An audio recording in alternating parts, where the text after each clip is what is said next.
記住一句説話咧，就係如果真係要減肥嘅話咧，我哋絕對係唔計卡路里嘅。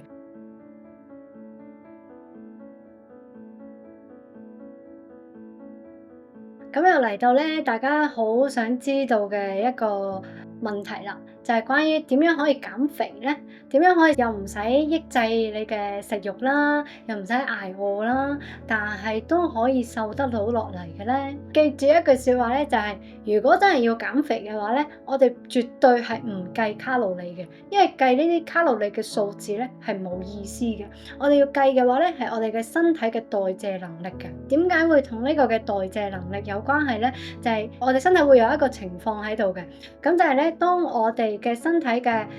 胰島素成日都會偏高嘅時候啦，